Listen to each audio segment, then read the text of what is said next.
Почитувани гости, почитувани колеги, почитувани пријатели, почитувани соборци, почитувани панелисти, добар ден на сите. Јас сум Билјана Бејкова, денеска ќе ја модерирам оваа дискусија посветена на тоа какво граѓанско општество и каков граѓански ангажман ни е потребен. И тука со мене се веќе ги знаете, нема потреба посебно да ги најавувам сите овие години, луѓето кои што посветено работат на граѓанскиот активизам, на влијание на граѓаните врз политиките и врз можностите за создавање на демократско, отворено општество, општество во кое што ќе владее правото, во кое што ќе има слободно изразување, во кое што ќе бидат почитувани различностите. Значи, тука се денеска со мене Џабир Дерала, Ирена Цветковиќ, Миша Поповиќ и Алберт Муслију. Размислував како да ја започнам оваа дискусија и некако реков ќе ја злоупотребам можноста прва да почнам и да кажам една лична анегдота како вовед во дискусијата и во она кое што себе си веројатно си го поставуваме како прашање на кое што ќе се обидеме да одговориме какво граѓанско општество ни е потребно.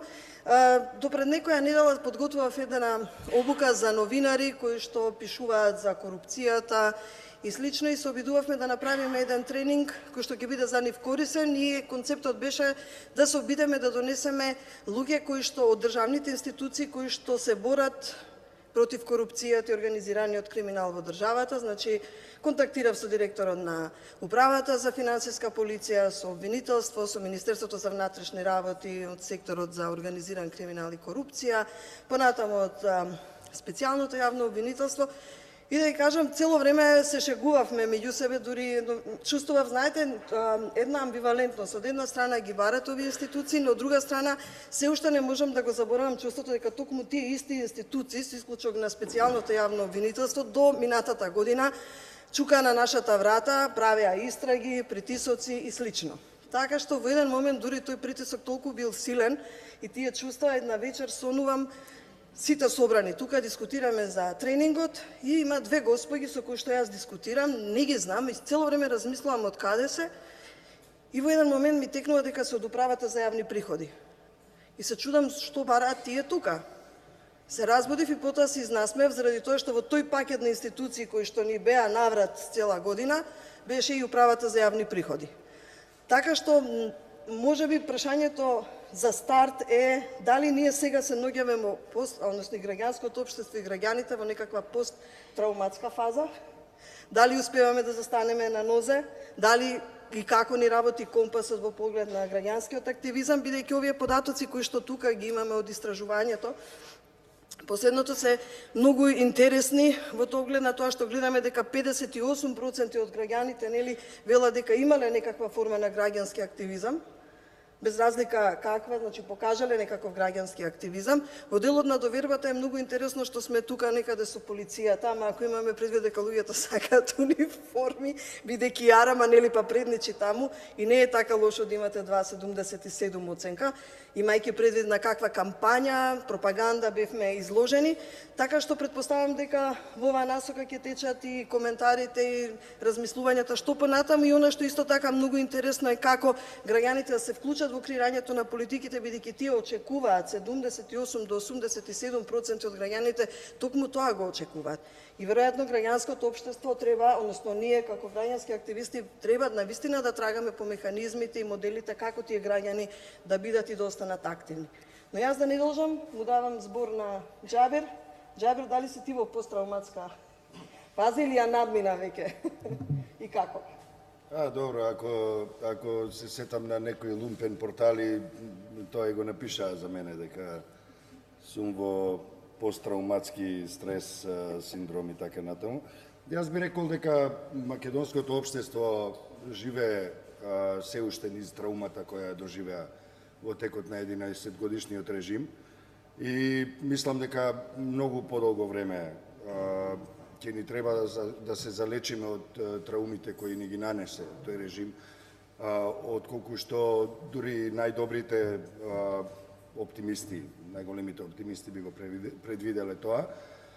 Мораме да знаеме дека на македонското општество му беше нанесен суштински решавачки удар и на страна од заробената држава ние имавме многу долго време и заробено општество. Имавме толку време заробено општество што би рекол дека ние веќе немаме ни општество, дека треба одново да почнеме да градиме некои основни вредности кои во едно општество би можеле да бидат побарани како некој основен постулат за воопшто да се движи нешто во тоа општество. Пак ќе кажам, значи на страна државата, општеството ни е уништено и тука навистина има многу повеќе работа отколку што можеме да замислиме. И веројатно многу повеќе отколку што програмите на познатите донатори во земјава го имаат зацртано во своите програми, во своите документи и стратегии. Сметам дека доколку тој моментум се пропушти, дека ние можеме, ризикуваме општеството да ни остане на дното, во калта, а донаторите да бидат оптимисти и да кажат еве нешто се смени и да го тапкаат по рамо македонското општество, додека тоа е навистина до колена во сериозни неволи. Она што тука би завршил во делот на траумите, со тоа што би сакал да споделам кога ќе се видам со некого во надворот од земјава, каде што патувам, ме прашуваат како е сега во Македонија, знаејќи малку од малку што се случуваше во Македонија во изминатите неколку години. Јас велам, па, ако ништо друго, не се плашиме веќе за собствената, за личната безбедност и за безбедноста на нашите најдраги и најмили и најблиски. Или барем не премногу, бидејќи заканите се уште таму. Говорот на омраза е се уште таму. Се разбира драстично, неспоредливо намален, но тој е таму. Тоа што најмногу би загрижувало во овој домен, во доменот на посттрауматскиот период на Македонија е токму бавноста на правдата. Тоа повторно ќе не врати во атарот на државата, меѓутоа не смееме да дозволиме правдата да биде толку бавна. 3 години чекање за правда е премногу време за правда и неказнивоста се уште е еден од главните белези на тоа што ни се случува во овој период. Јас би сакал да, ако е дозволено, да кажам уште неколку мисли апропо другите 3 прашања кои се толку добро формулирани и мене ми дадоа на некој начин план за тоа што би можел да зборувам денеска. И во поглед на тоа кои се можните пристапи за ефективен граѓански ангажман и за суштинско вклучување на граѓанките и граѓаните во креирањето на политиките во земјава, на локален, на национален план, јас би сакал само да предупредам на една состојба која е многу можна, која не велам дека е масовно расширена, но се разбира постојат опасности таа да се случи, а тоа е невладиниот сектор во Македонија се претвори во предворје на власта. Значи, тука не зборувам за оние познати интелектуалци, интелектуалки, активистки и активисти кои станаа дел од институциите на владата, на различни нивоа, локално, национално и така натаму. Јас имам многу по-позитивен пристап и гледање на тоа, отколку од време на време тоа што го гледаме во тие бранови на хистерија на Фејсбук, апропо предавството под наводници, под дебели наводници на оние што се дел од владата сега. Напротив, јас сметам дека тоа е добар квалитет. Меѓутоа, зборувам за еден друг момент во кој голем дел од невладините организации одвоја сериозни човечки ресурси да станат дел од работни групи, советувања и така натаму, кои помагаат на владата, на власта, да ги промени нештата во земјата. Тоа е добро, отворена, транспарентна влада и сето тоа, меѓутоа, од друга страна, мислам дека тука треба да бидеме многу предпазливи и да не станеме на некој начин тампон зона меѓу тоа што значи власт и тоа што значи потреби на граѓанките и граѓаните во Република Македонија. Не треба ние да бидеме баферот кој на власта, на поединци или на структури во власта која не е реформирана се уште, нели администрација, институции и така натаму, да бидеме изговор за тоа како тие не успеваат да направат нешто или како успеваат, или ние да бидеме мултипликаторот на успесите. Затоа постои еден доста добро разработен пиар механизам во владата, веќе добро развиен во изминатава година. Не треба ние да бидеме тој дел.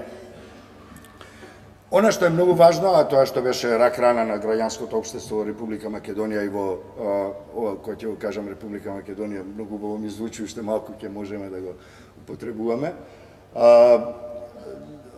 Имаме една ситуација во која граѓанското општество, организациите на граѓанското општество од секогаш, а и во денешно време имаат сериозен проблем со конституентите. Тоа ќе не врати кај оние ниски 2,77% доверба во граѓанското општество во Македонија. Ние не работиме, кој ќе кажам ние како цивил, не мислам на цивил, зборувам како граѓанско општество. Граѓанското општество во Македонија не работи доволно и никогаш не е доволно, ако веќе зборуваме за тоа. Никогаш не е доволно работа со конституентите, работа со граѓанките и граѓаните, отвореност кон нивните проблеми, флексибилност на програмите во поглед на она што им се случува и тоа што им треба на граѓанките и граѓаните. И тука би ја заокружил за момент оваа мисла и би сакал само уште 2-3 реченици ја кажам во поглед на другите прашања. Тоа е кои се можните ефективни сојузништва за зголемено влијание врз властите. Само еден мал пример ќе ви дадам.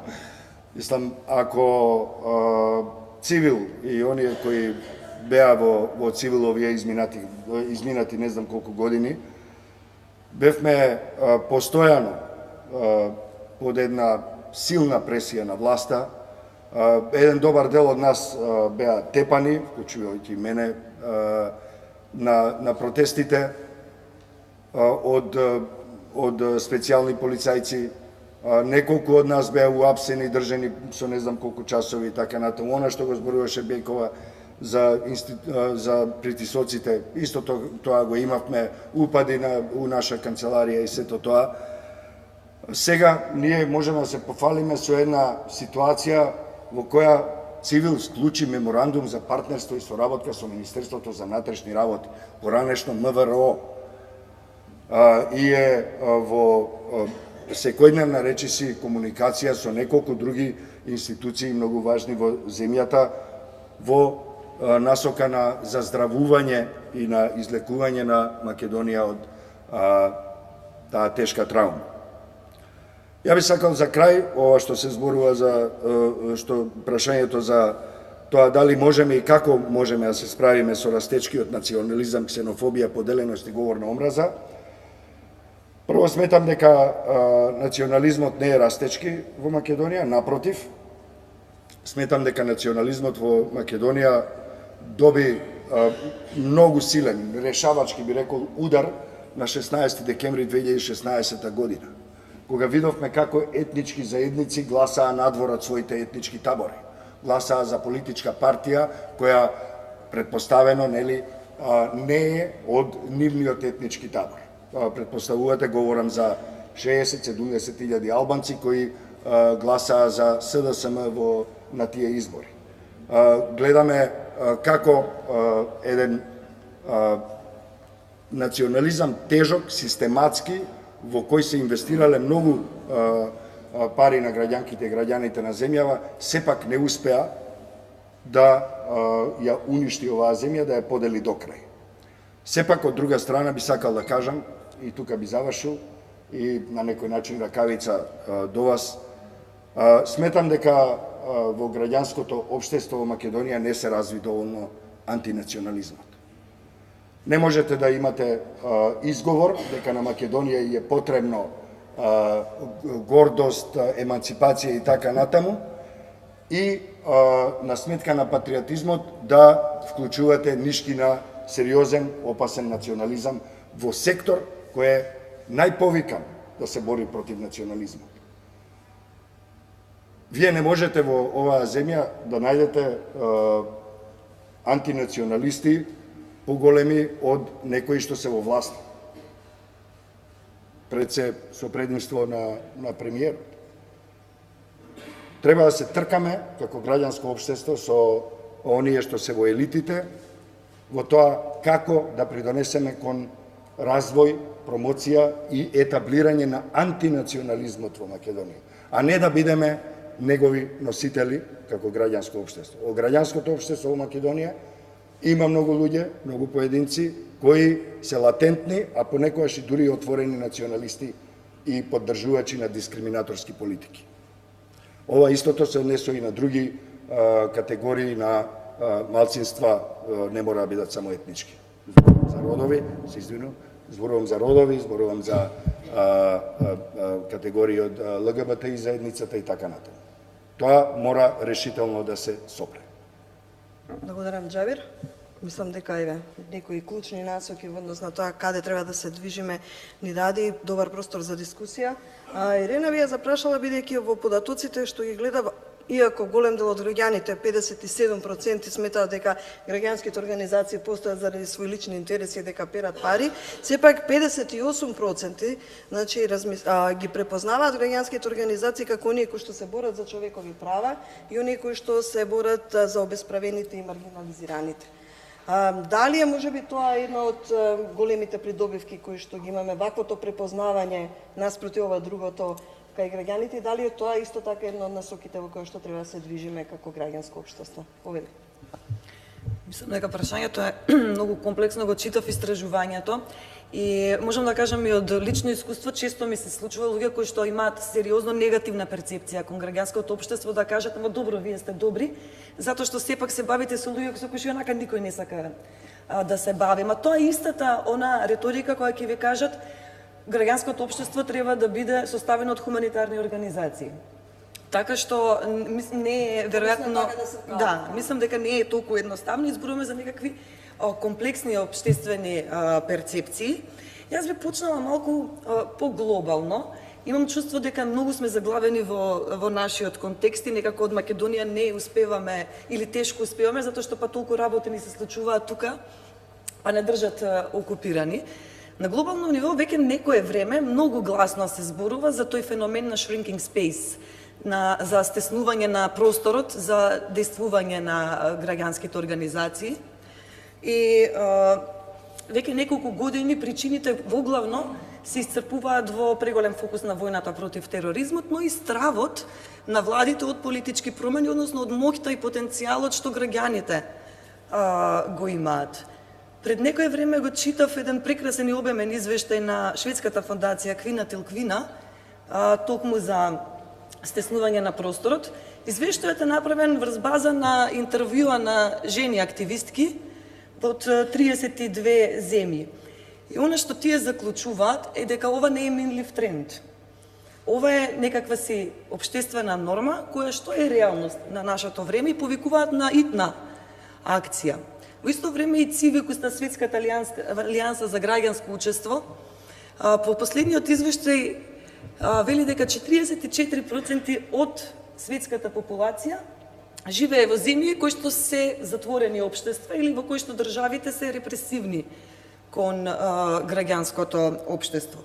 И повторно во овој извештај клучни причини за овој развој се стравот од владите заради политички реформи или промени, недовербата кон странски фондови или оние етикети странски платеници и конзервативните идеологии кои што секогаш без исклучок се врзани со религиски фундаментализам и национализам. И јас не го делам оптимизмот на Џабир, иако убаво вака да се чуе. Мислам дека Македонија има проблем со растечки национализам, а тоа го покажуваат сите последни истражувања кои што ги консултирам во последно време, а правени овдека. И она што е многу страшно е што младите се предвесници и предводници на овој тип на вредности или реторики.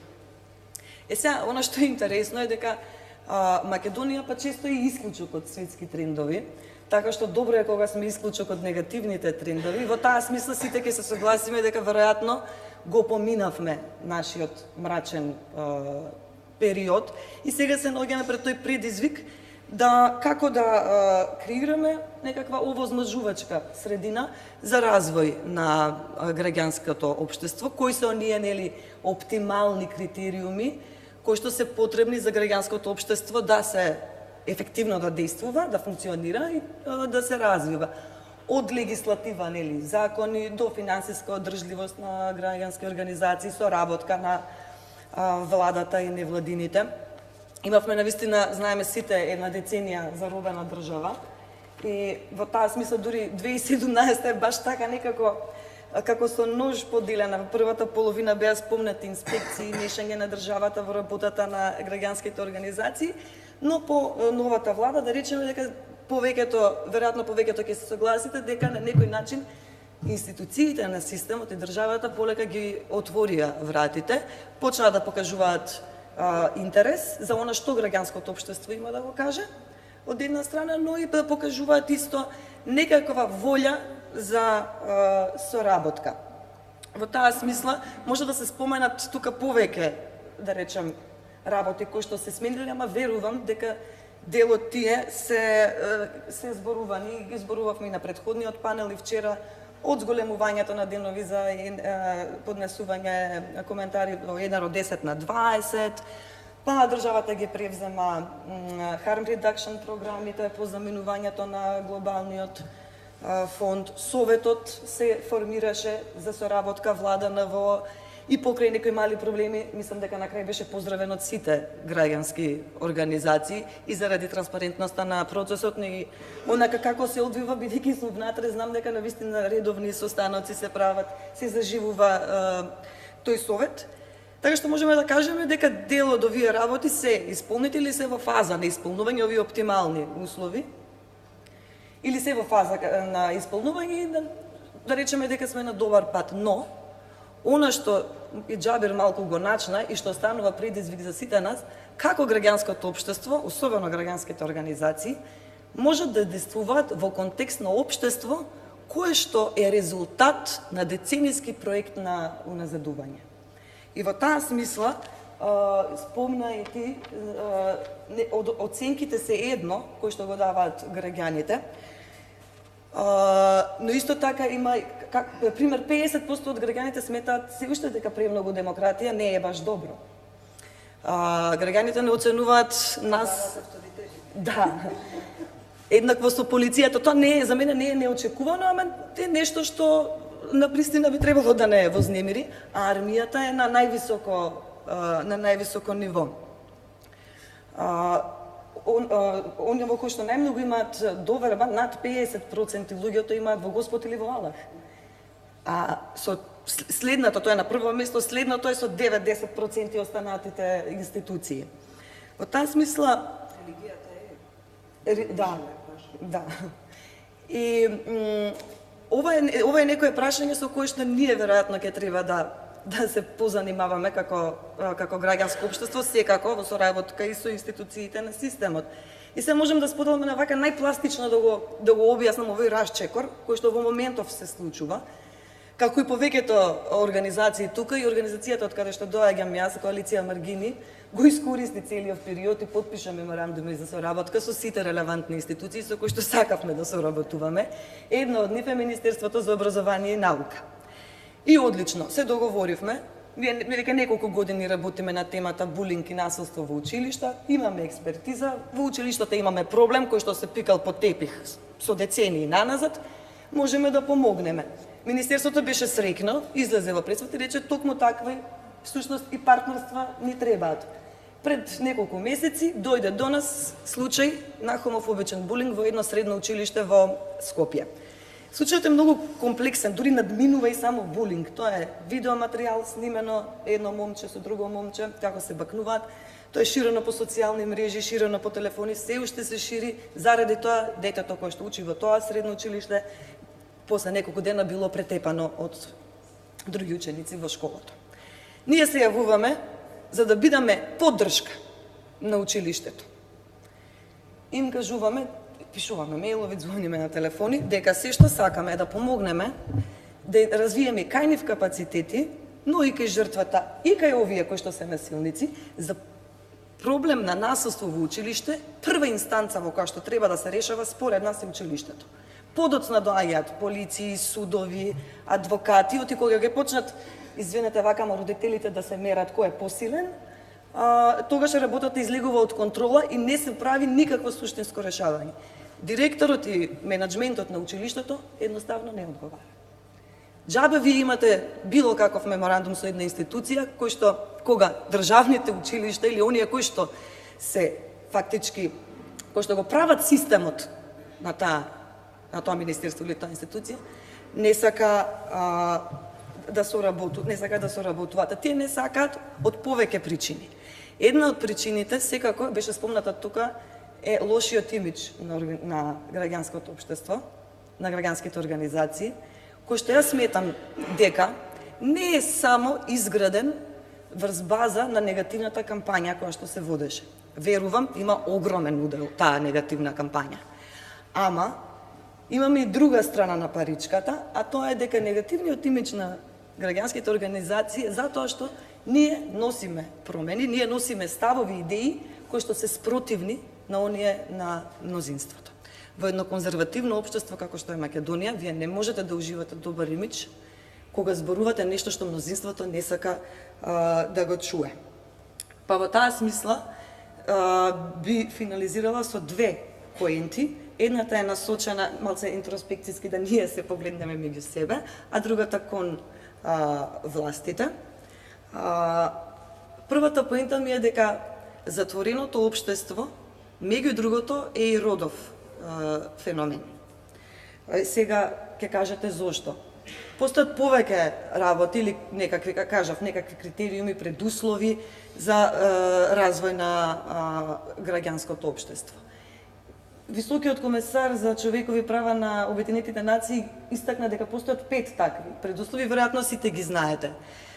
Тоа се воглавно сличи на оние кои што ги зборевме, значи легислатива која кореспондира со меѓународни стандарди, учество, пристап до информации, финансиска одржливост и политичка средина која што возможува работа на граѓанско општество.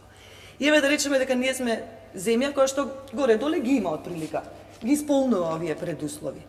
Оно што е предизвик за нас како дел од граѓанското општество е да сфатиме дека во едно општество, особено во едно конзервативно општество, одредени индивидуалци или групи, а во исто време и организации кои ги застапуваат овие индивидуалци и групи, па и теми, немаат еднаков пристап или не можат да ги искористат еднакво овие предуслови за да го развиваат својот активизам или својата борба.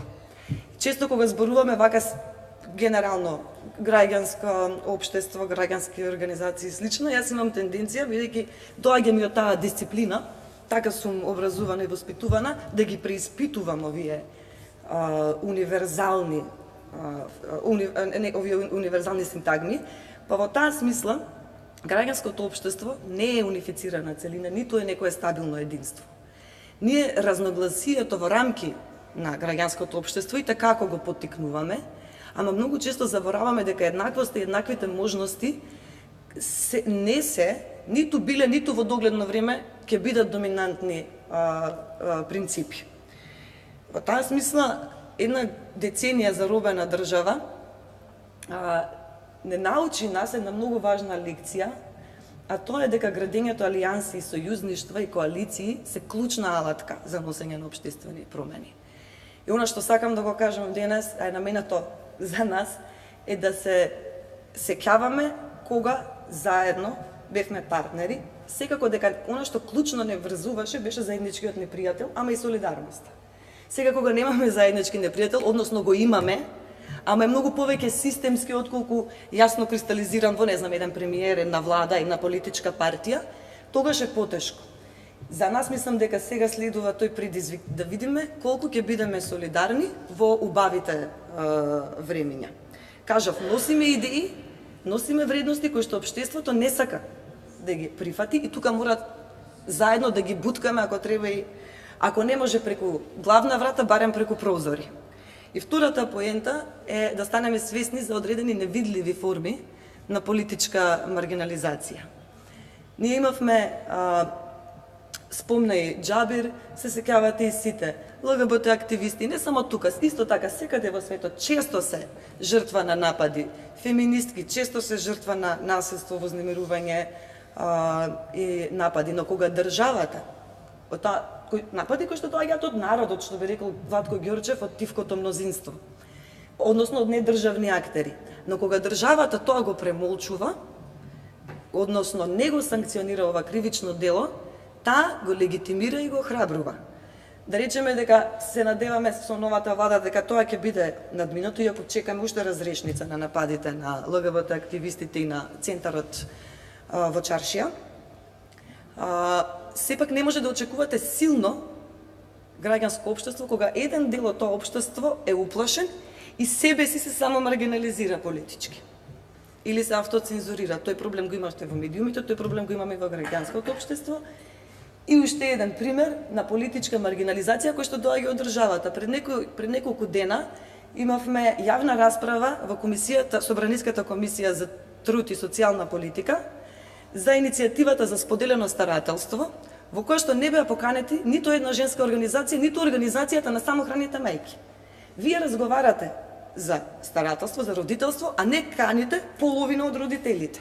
Едва и One Care организацијата успеа да се едва и само покани малтене неколку сати пред почетокот без да има време да ги спреми своите аргументи. Така што државите и властите мора да останат отворени, да го слушаат граѓанското општество, особено тогаш кога нема да им се допаѓа тоа што ние имаме да им го кажеме.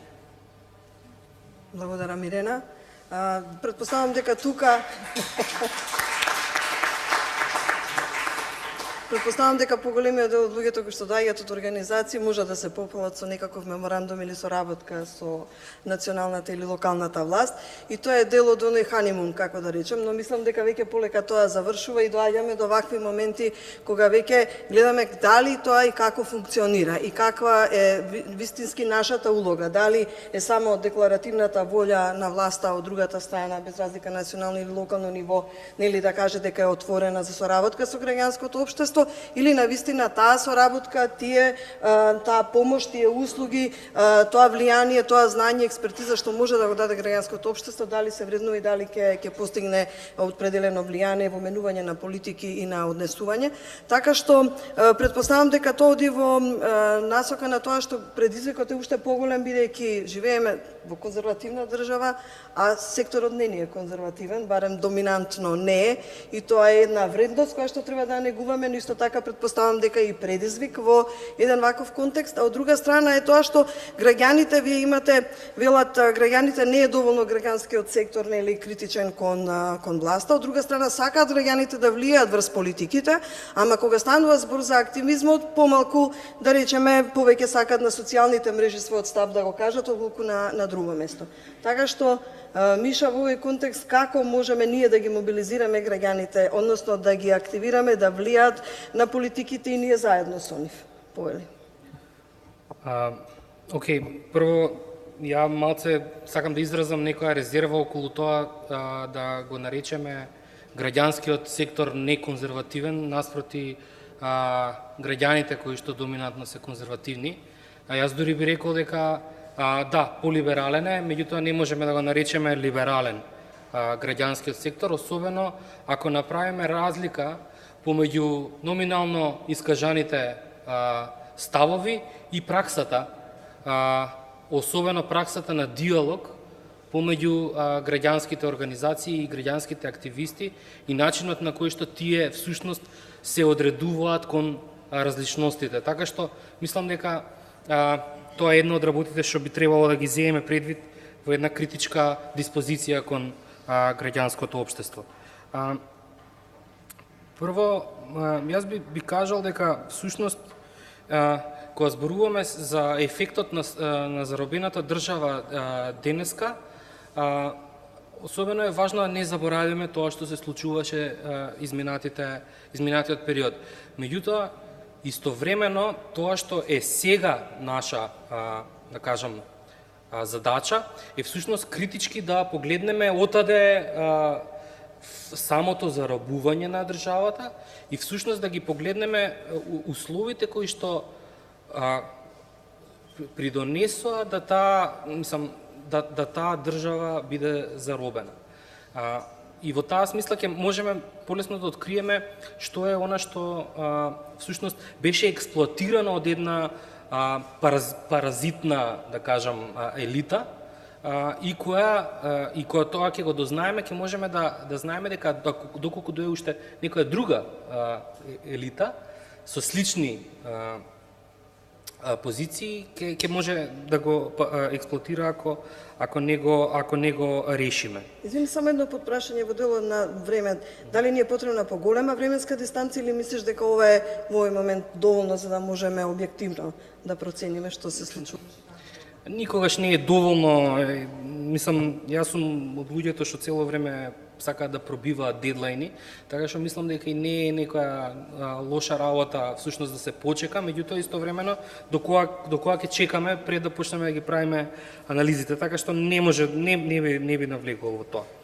Една од клучните работи што треба да ги знаеме кога треба да одредиме во какви услови екзистираат граѓанските организации е да го знаеме непобитниот факт во Македонија дека односот кон општеството на граѓаните е сериозно одреден од симпатизирањето на одредена политичка партија.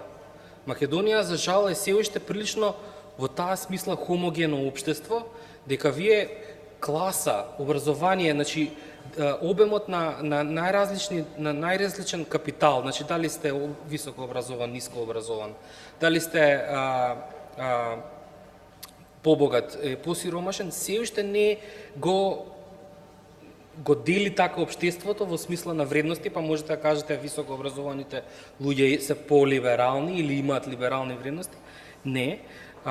И особено тоа што е важно е дека всушност начинот на кој што луѓето го оценуваат општеството е одреден од припадноста кон политичките партии. И тоа, кога ќе го знаете, ќе видите и ќе можете да ги, особено анкетите да ги разберете, како се менуваат тие работи. Значи, пред, не знам, кога беше, пред 5 години, оцената кон тоа што се случило во изминатите 22 години тогаш, од независноста на Македонија, до каде стигна општеството, како се разви демократијата, оние што се за ВМРО, што биле за ВМРО, викаат, транзицијата беше супер, а нели тоа оди контра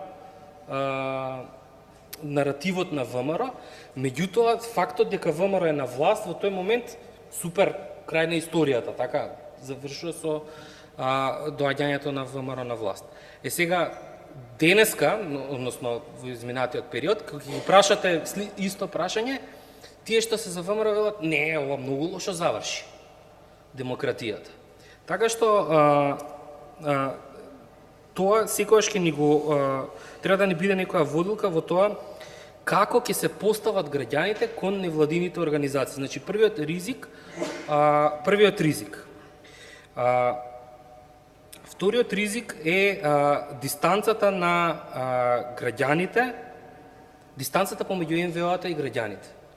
Овдека не велам и не сакам да влезам во замката на тоа дека, не знам, НВО-та немаат своји конституенти, немаат поддршка кој е тој нивни легитимитет, дури и think-танковите имаат свој легитимитет, меѓутоа тогаш кога е прекасно, затоа што го имаат легитимитетот од граѓаните, имаат и она директна граѓанска поддршка, што е нетипично за нивната природа, меѓутоа во услови на криза. И тоа се покажа, значи во времето на шарена револуција, и те како луѓе што се од think tank заедницата, кога искочат на улица, им доаѓаат луѓе и им кажуваат, ова требаше да го направите, вака на телевизија требаше да кажете, значи препознаваат некакво представување на тие граѓани од страна на луѓе кои што немаат работа со клиенти на терен. И второто е неразбирањето што сме односно практично неразбирањето што работиме, особено невладини организации кои што повторно имаат таа дистанца од човекот. Или пак од луѓе кои што не работат, например, не знам, самохрани мајки или ЛГБТ заедницата, знае што работи коалиција, меѓутоа не знае што работи Институт за демократија. Кога тоа ќе го искомбинирате со недовербата помеѓу луѓето, што е всушност основа за довербата помеѓу луѓето, е основа за граѓанско учество, основа за заедничка колективна акција помеѓу луѓето, го имате ризикот кој што беше експлоатиран од ВМРО ДПМН. Сега, зашто велам сега се уште го имаме ризикот? 50% од луѓето кои што ја поддржале опозицијата, луѓе кои што излегоа на улици, заедно со многу членови на граѓански организации, во 2015, 16 и така натаму, сметаат дека граѓанските организации се за остварување на лични интереси и перење пари. Така што вака може да ни се случи како граѓански сектор да биде тоа мислење, таа одреденост на граѓаните кон невладините организации и искористено. Сега, на кратко. Основното прашање е какво граѓанско општество ни треба. И сега тука прашањето е кој е тој ни, кои се тие ние, кои сме. Ако се однесува на граѓаните општо, вклучително и нас меѓутоа како граѓани, задачата на граѓанското општество е во 3 димензии. Стандардни, ништо ново. Подобрување на работата на власта, надополнување на работата на власта или споделена надлежност на некаква прашање или критика на власта. Тоа се трите работи. И тоа, ако на граѓаните им треба некакво граѓанско општество, тоа е такво граѓанско општество. И сега, за да тоа го оствариме, што е тоа што сега треба да го направиме? Мислам дека треба да дефинираме што кој се е граѓанско општество. Заради тоа што имавме тенденции да кажеме овие не се прогресивни, не се граѓанско општество, или овие се прогресивни, не се граѓанско општество.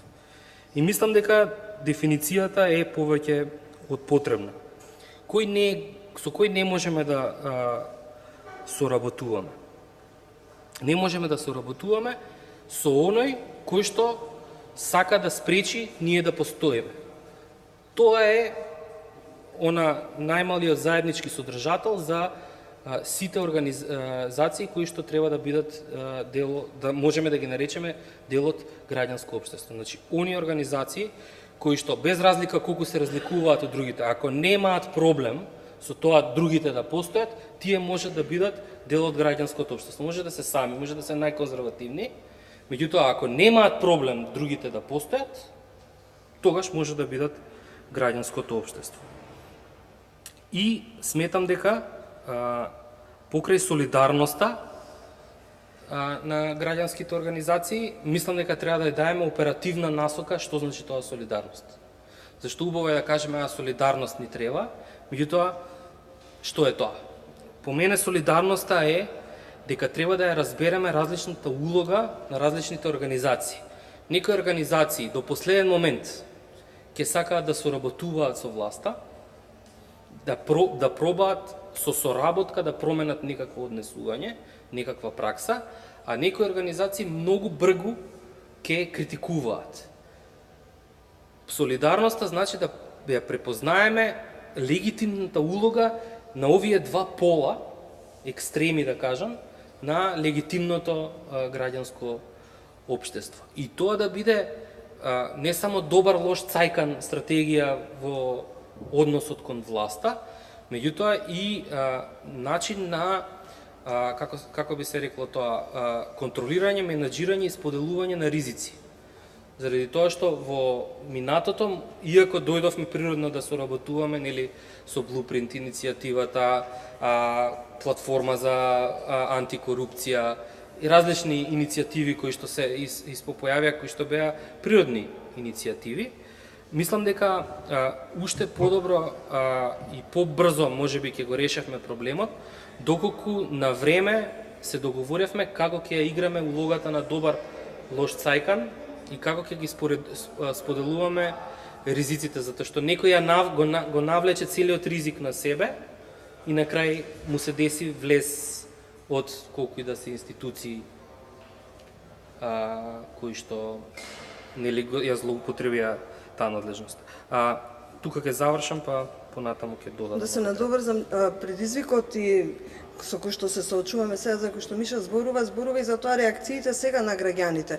А сега вика излегувавте на протест, а сега за ова не излегувате на протест. Сега почнува едно друго поедноставување, дека за се треба да, кога критикуваме сега, веројатно треба сите веднаш и да излеземе на протести. Се заборава приказната која доведе и колку време требаше и зошто се беше во однос на протестите, така што навистина со граѓаните ќе треба да се работи овие и пораките и начинот на работа со нив ќе треба убаво да се моделира и да биде соодветен и на нивните очекувања, но и на она што е вистински граѓанското општество.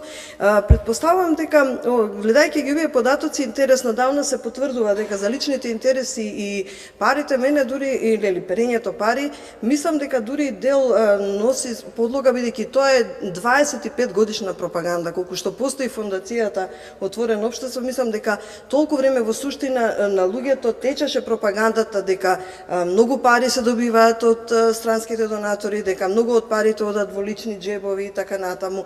И слично така што мислам дека и затоа многу потешко овие работи можат да се искоренат, траат многу подолго и веќе се вкоренети.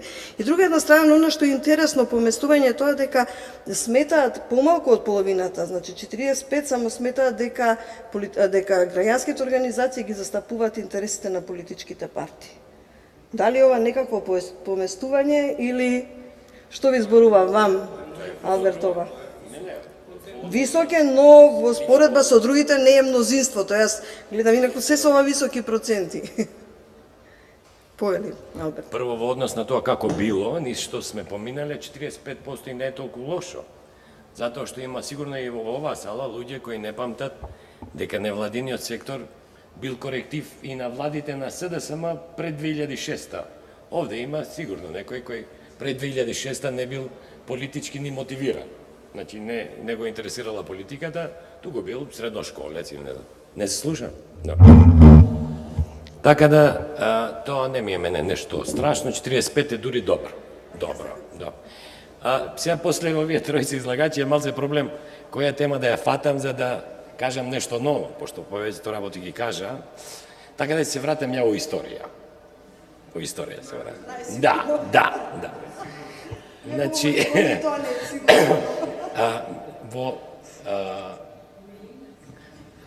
не можам да толку, треба да држам цел. Не, се вратам во историја на цивилниот сектор.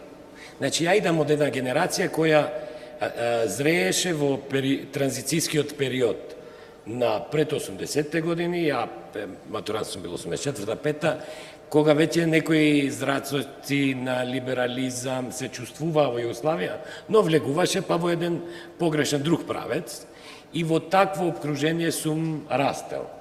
Така да можда беше тоа една од причините зашто еден повик 93-та година заедно со некои мои пријатели го прифативме од NDI, се сеќавам тогаш, кој инициираше граѓанско општество, соработка на невладини организации, што за нас беше нејасна категорија, реално, 93-та година. Не дека не сме знаеле што е демократија, јас сум растел во мигрантски крај, каде што полот моите братучеди и стриковци живееле негде каде што се гласало и каде што се барало учество на граѓани, но самиот концепт на граѓанско општество за нас беше непознат, осим Сдружение на пензионери и не знам фериални и така, Сдружение на пионери и така натаму. Така да тој концепт не ни беше јасен, но ви велам, сум растел во такво обкружување, така да тој концепт ни беше интересен. Да не си во политичка партија, сепак да учествуваш во општествените збиднувања. И тоа беше една од причините и секако зидот, веднаш после тоа налетавме на зидот. Значи, група од околу 20 на души, пола од кои веќе не се во Македонија, покажавме ентузијазам за концептот, учествувавме на некои активности, одлучивме да регистрираме невладина организација, која во тоа време у полиција се регистрираше. На влада на СДСМ.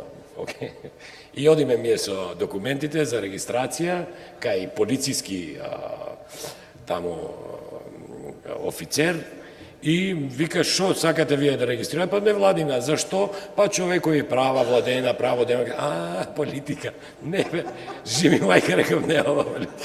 Бавење со политика, не е партија.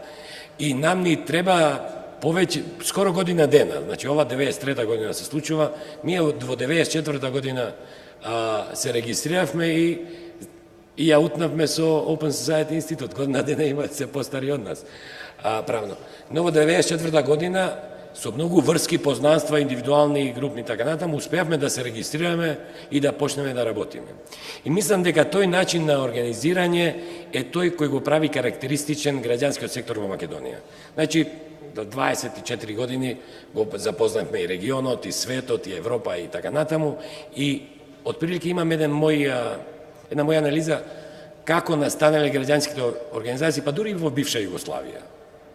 И има своји карактеристики. Во Хрватска, во Босна, невладините организации, одствен мал број од нив, се, како да кажам, наследство на големите невладини организации кои таму беа присутни поради конфликтот кој се случуваше и во Босна, и во Хрватска, и некако многу брзо се испрофесионализира. Ако вие работите за Mercy Corps или IRC, нормално дека вие после година или две работа ќе бидете ултрапрофесионални во работењето, но секако и трошоците и флексибилноста ќе ви биде помала.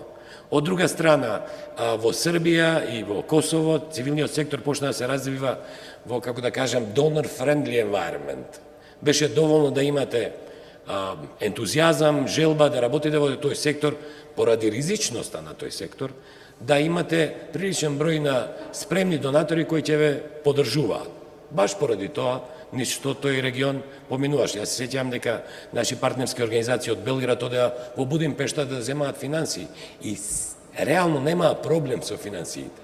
Кај нас ние, нормално, освен Open Society Institute, која има таа среќа да позади себе име еден светски гигант во филантропија и имаше обезбедено ресурси. Другите моравме прилично да бидеме и активни во тој фондрейзинг и креативни во начинот на представување на нашите идеи. Јас знам дека нашиот прв грант бил околу $265 и со тие $265 организиравме првата јавна дебата во Дом на култура во Гостивар, што беше нејасно и за учесниците на таа дебата. Ја имавме среќата да тој што не учествуваше во дебатата изгуби. Така да другите малце по-озбилно ја сватија улогата на овој дел на општеството. Да не зборувам за фасцинантниот одговор на граѓанскиот сектор за време на косовската криза, па дури за време на нашата криза. Јас сеќам се на партнерска организација од Тетово, младински центар, среден Косовски ја водеше. Во пролета 2001 организиравме еден штампање на Daily Brief. Значи, 3 пати дневно штампавме информации од интерес за граѓаните, за да не оние rumors ни го уништат општеството, затоа што во тој период имавме 2 телевизии во Гостивар и Тетово. Имавме МТВ и CNN. Може да замислите каква разлика во пристапот до информација имаше тогаш, и тоа негативно рефлектираше и кај граѓаните. Се стравови, се затворила полицијата, бегаа луѓе. Сето тоа беше дел кој ние го идентификувавме као проблематичен и каде што партнерски се договоривме да врз тоа влијаеме. Мислам дека тогаш и нашата прва институционална соработка и со Open Society Institute почна. Сеќаш се? Каде што ние знам еден голем фотокопир добивме тогаш од вас, но тоа според нас беше тоа што требаше во моментот. Да не зборувам за 99-та.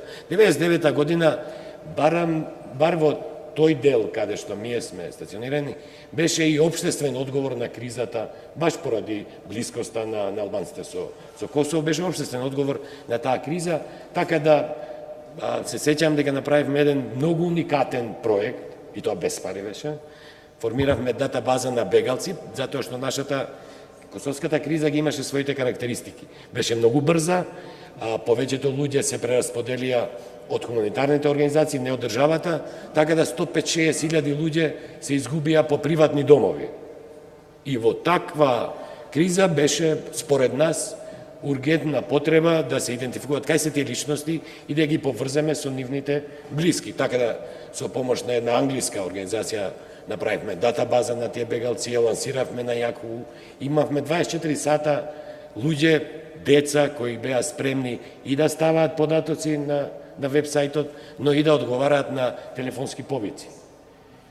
И тоа беше фантастичен проект. А ве уверувам, не кошташе околу 3000 марки, мислам дека беше во тоа време, затоа што толку не кошта сметките, сендвичи, пијалоци и така натаму, сето друго беше волонтерски. И мене ми се свиѓа тој, како да кажем, резистентен период на цивилниот сектор, кој реално, ако нешто одлучише да направи, ќе го направеше независно од политиката на донаторите во таа година. Ако тие одредиле дека ние треба да работиме на бели светла, а ние мислиме дека црвените се побитни, ние тоа ќе го сработиме.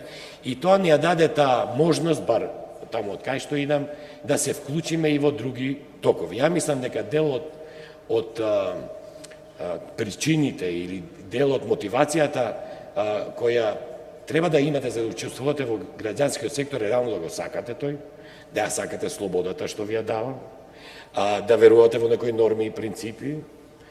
Не се финансиите главниот фактор, затоа што ве уверувам, сите луѓе што работеле во мојата организација, а напуштиле, сега се на подобро платени работни места. Така да нам не ни фали квалитет на никој од нас тука, да се вработиме во некоја фирма и да земе сигурно подобра плата него во цивилниот сектор. Наша мане е што на тоа не сме укажале.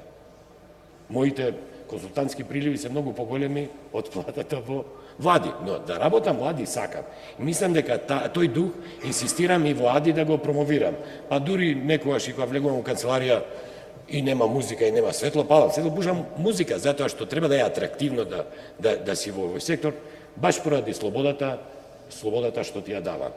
И мислам дека негде во процесот на професионализација, побарање на нашите донатори, некако овој дух на слобода полека го губиме. Има членови на граѓанскиот сектор кои се трудат да направат баланс помеѓу професионалноста и мотивацијата за учество. Ја мислам дека ние сме и од наши лични причини мотивирани да бидеме дел од граѓанското општество. Мојата мајка е бегалка. И причината зашто она е жива е затоа што во 49-та година некои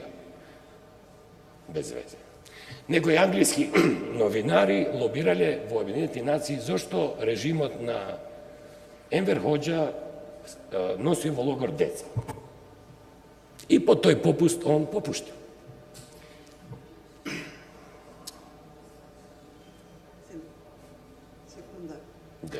Да.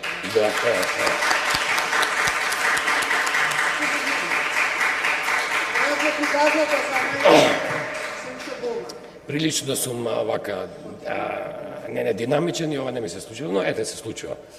Така да ја без грант сум собирал подписи за Освалдо Паја. Например, не сте чуле. Тој е еден дисидент од Куба, свештеник, кој бил дисидент во еден режим на Кастро. Иако за жените можеби овде Кастро е атрактивен поради неговата фигура и неговата елоквентност, но сепак тој бил представник на еден режим. И јас сум чувствувал дека ако може ли некои новинари 49-та тоа да го прават и резултат да биде ослободување на мајка ми од логор и после она пребегнала, што мене ме стопира да ја тоа го направам за Освалдо Паја или да протестирам пред кинеска амбасада во Прага заради третманот на бегалците од Северна Кореја. Значи тоа, нам ни треба и мотивација. И мислам дека мотивацијата е главниот...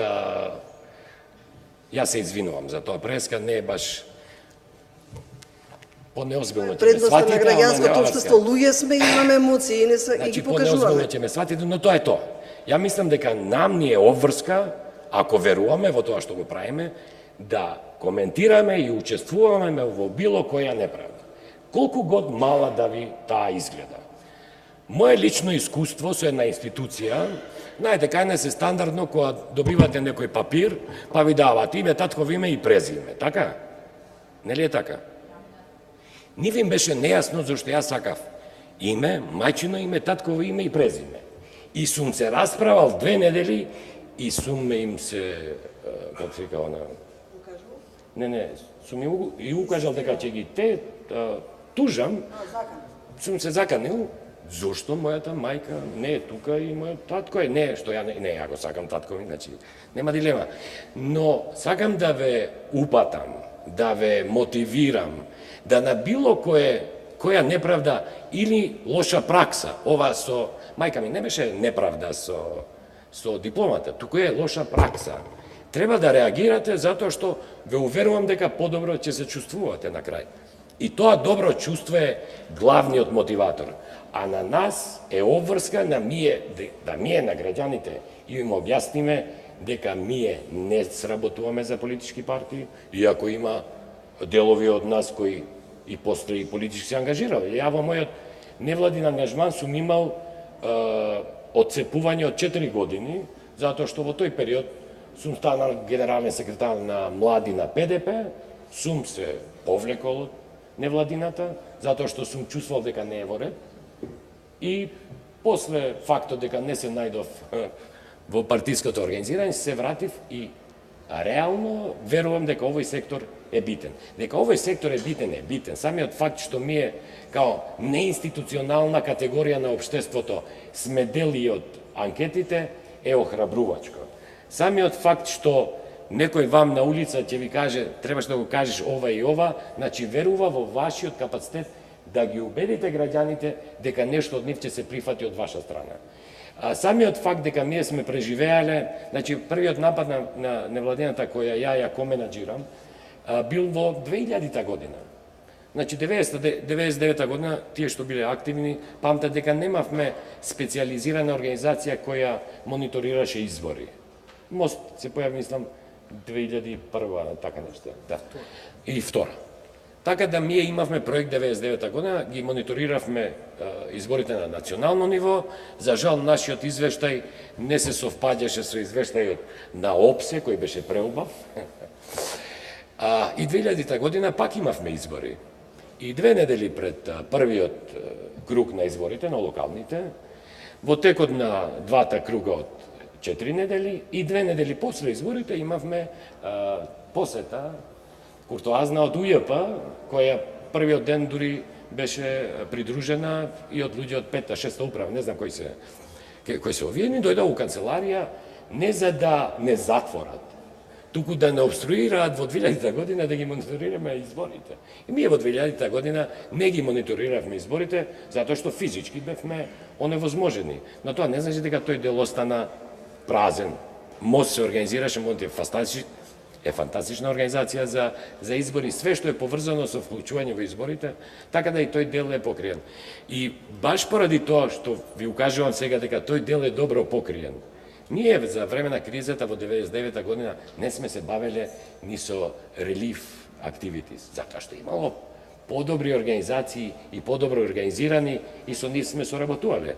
Датабазата која ја направивме за бегалци кои се сместени по индивидуални куќи, ја направивме во соработка со Ел Хилал, Мајка Тереза, Црвен крст, затоа што тие беа првите кои доаѓаа во допир со бегалците, пополнуваа формулари, истите ние ги стававме во датабаза и беа лансирани на нет.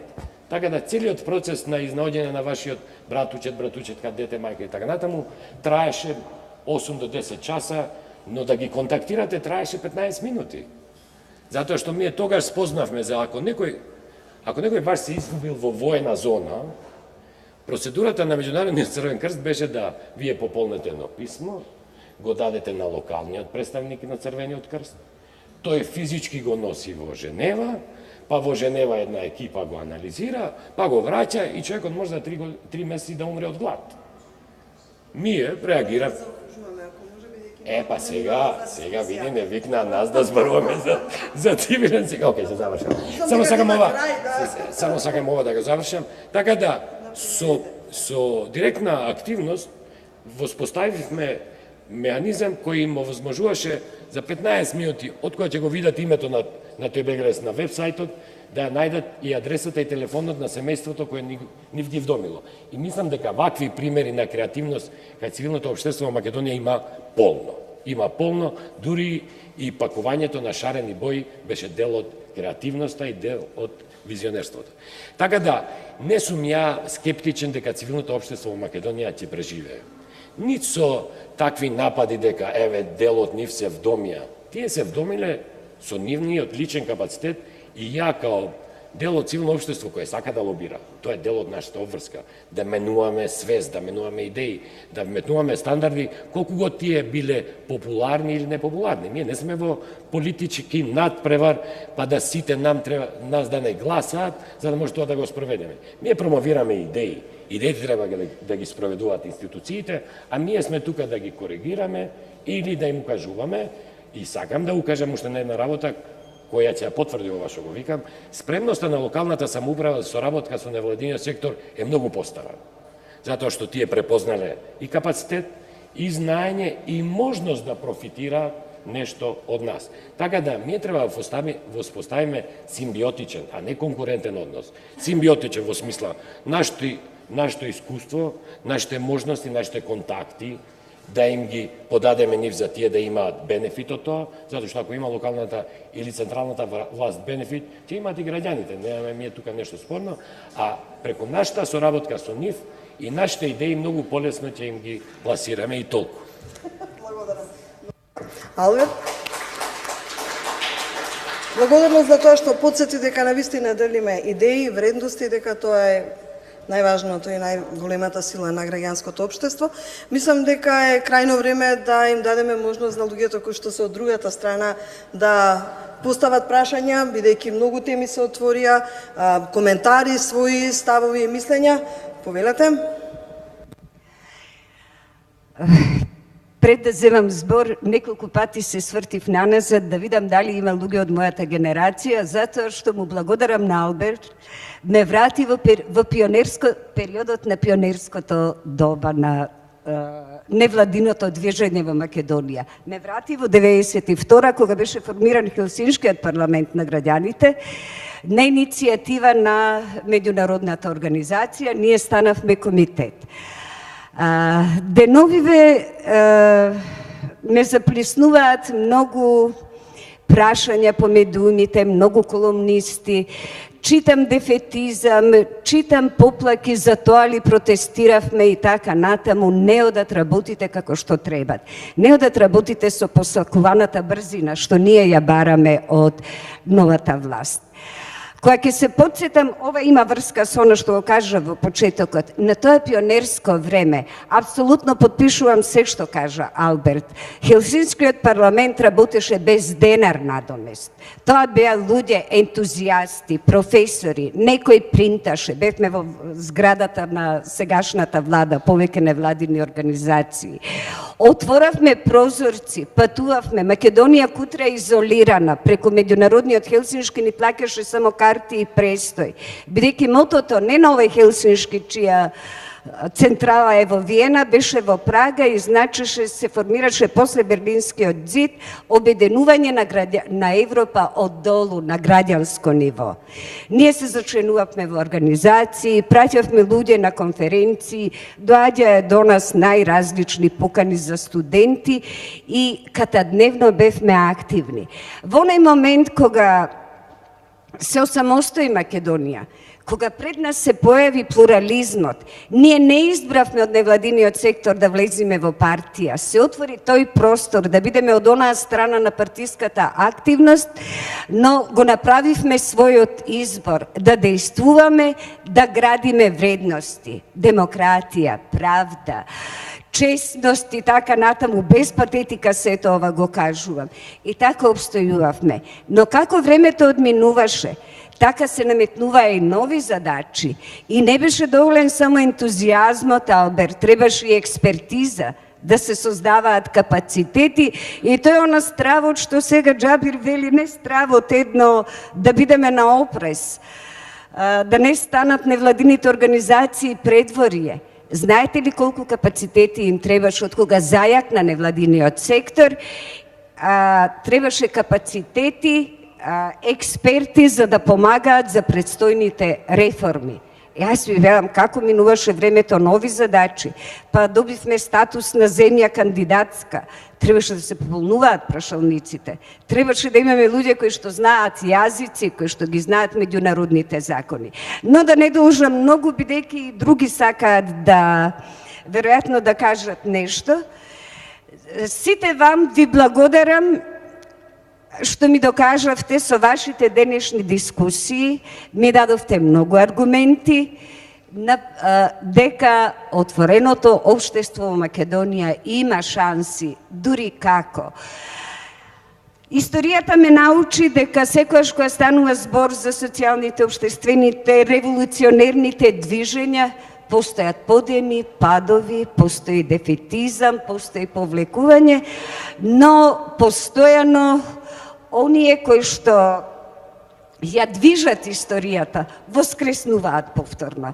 Мислам дека имаме сили повторно да продолжиме. Кога ова сето е зад нас, со сите овие жестоки критики што невладиниот сектор, не само критики, туку и активизам ги упати во уривањето на заробената држава, јас сепак мислам дека со сите застои отвореното општество во Македонија, актерите на отвореното општество полека, но сигурно и многу храбро го пробиваа патот. Многу често луѓето ме обвинуваат за оптимизам, но и денес сакам да споделам, сакам да го искажам својот оптимизам. Ништо не било за џабе и 25 години не се малку за да се направи една анализа. Јас сум следбеник на методологијата на Едгар Морен за општествените науки. Настанот е чудовиштето што треба да се совлада. Ако ние денес не можеме да анализираме и да дадеме деносвет што не се случува во земјата, немаме право да се занимаваме со општествените науки. Сега зборувам за мојата фела. Затоа што должност ни е да понудиме визија. И како понатаму. И во рамките на оптимизмот сакам да ви раскажам една приказна, одамна не сум ја раскажала, јер кратка е, многу е кратка. Што ја раскажував во почетокот на мојот активизам, еднаш ја раскажав, кога луѓето ме прашуваа што вие ќе направите од невладиниот сектор и така.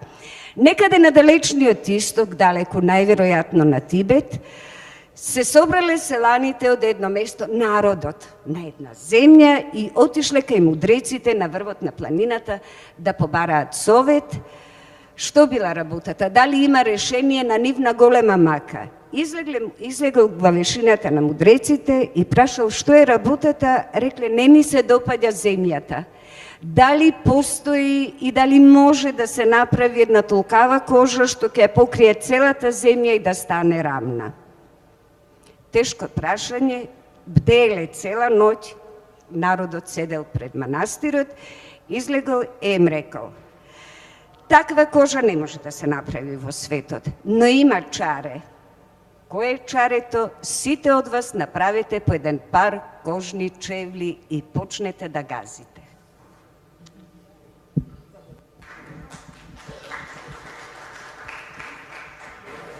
Во ред, моето прашање се однесува на господинот Миша Поповиќ. Може да се приклучат и другите ако се најдат за одговор, бидејќи мислам дека он е најкомпетентен, бидејќи еве од цивилното општество. Значи, еве ја вака да кажам, јас бев од тие што има физички напади, значи, мене, јас бидејќи не сум требало да бидам од тоа кино, бев да гледам албански филмови, меѓутоа сум требало да знам дека не треба да сум таму, бидејќи грењето било исклучено, јас сум требало сам да заклучам. Сега господицата која што све тоа го организираше, се има две кривични пријави, Мими Ѓорговска, а господинот кој што ми ја сакати едната рака, и уште ми ја сакатена, мислам, како сурла од слон ми е. Значи, он е уште работи во таа државна институција. Исто така, господинот кој што изблокира негде 50.000 сметки, кој што има докази и кој што треба да е во затвор преку УЈП, значи Петар Есмеров, она и уште на слобода исто така. И значи сега извинете, меѓутоа еве вие се разбирате од социјални науки, а еве може и професорката по филозофија за нешто. Значи прва форензика да кажува тој што направил еднаш такво нешто илегално, секогаш повторно пак ќе направи. А Лесинг еве германскиот филозоф со еврејска националност вели ни една промена не е доволно добра доколку не е доволно брза. Значи, јас многу се изненадив што тоа овакво нешто слушнав од господјата Туферагич пред 2 дена, еве денеска и од господинот Манчевски, они ми викаат овие проблеми ние ќе ги решиме за 3 години. Значи ја се извинам, ја не можам да верувам дека такво нешто може да биде позитивно, дека 3 години ќе треба да живееме заедно со криминалците и они да работат од државните институции. Исто така и странскиот фактор. Значи, странскиот фактор има многу докажано дека има многу руски шпиони во администрацијата, да не речам главните се, а они планираат да не ги чепкаат нив. Па сега јас ве прашам како мислите, вие рековте да сме чекали, вие рековте, бидејќи можело јавното мислење се сврти против НГО, така ја ве разбрав. Ја мислам дека не треба да се чека, дека единствено тие 50% ќе ги задржиме ако веднаш направиме промена, а не ако чекаме. Еве, ве предизвикувам да ми го образложите ова. Благодарам. Благодарам, Миша. Алберт. Еден пример да ти дам. Значи, 2001 во Америка имаше сериозна дебата во јавноста дали еден живот кој од кого може да се изнуди све во смисла на информации вреди повеќе од неколку илјади животи кои може знаењето на тој еден човек да им наштети.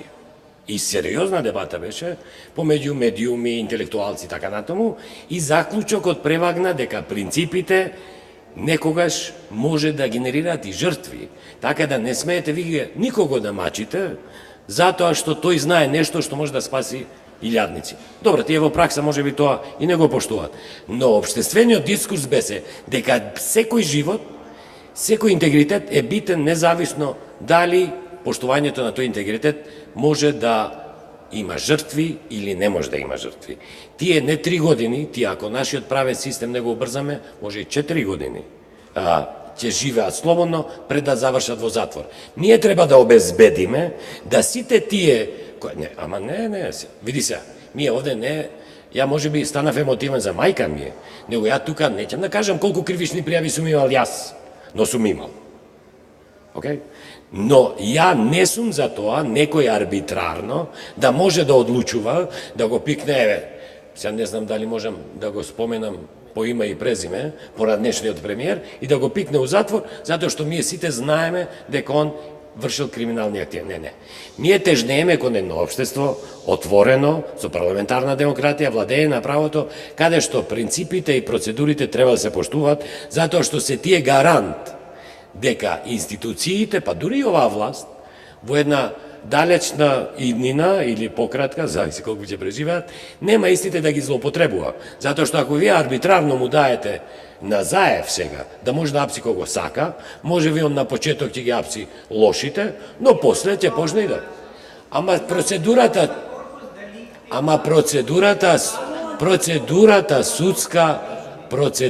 судска до правосилност. Само ве молам да не му се извинувам. Дали може непрофесионално мислене да кажам, кој мене ми гарантира дека ако еден од овие криминалци добие правосудна пресуда денес, дека председателот наш, чекај само да се докажам, дека председателот наш многу почитуваат, нема да го амнестира. Јас сакам целиот систем да се обезбеди, окей. Значи, Ве молам само да дозволите да ви одговорат. Поставивте прашање, повелете. Сакате да ви кажам, така. Доволно е сите малце да сгрешат, за да на крај некој што е крив биде ослободен. Така, никој нема да биде во целата таа линија крив, доволно крив за да биде осуден, ама најкривиот ќе биде ослободен. Еве ви пример. Примерот е Иво Санадер. Клучниот случај кој што Хрватска ја однесе во Европска Унија затоа што со тој случај ни покажа дека владее правото во Хрватска, така е ослободен заради малите грешки на многу луѓе, кои што на крајот го, заради тоа што имаше судот на јавноста, преовлада, а не судот на правото, правдата и процедурата, и тој што очигледно бил крив, е сега осуден и е на слобода. Така што некои работи не можеме да ги брземе во Македонија, иако сакаме да бидат брзо завршени, а некои работи, затоа викам, критички треба да ги гледаме работите. Некои работи неоправдано се кажува, ќе ни требаат 5 години, ама некои работи на вистина можеби ќе требаат и повише од 5 години. Таква ни е судбината. Гледно, јас се извинувам само да им дадеме можност евентуално и на другите кои што сакаат во последните минути од дебатата да се вклучат. Повелете. Дали има?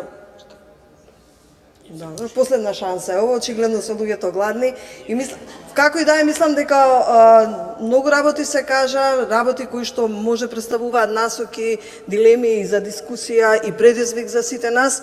Јас би сакала да им го честитам и вака официјално големиот јубилеј на луѓето од Фондацијата Отворено општество, на сите оние кои што се сега тука и оние кои што беа, оние идните кои што ќе видат, и се надевам, знам дека ќе има предизвици во наредните 25 години, само да се надеваме дека нема да бидат толку опасни какви што беа овие во изминатите години. Миша сака да се приклучи, повели Миша. Пред малци имаше затворска пресуда. Да. Затворска пресуда. Споделете да Не, за 300 случајот. Да. Затворска пресуда. И само... Добра, ајде го завршиме. Сака да. Да. Само да ви кажам дека тоа дека е опасно, та нема врска.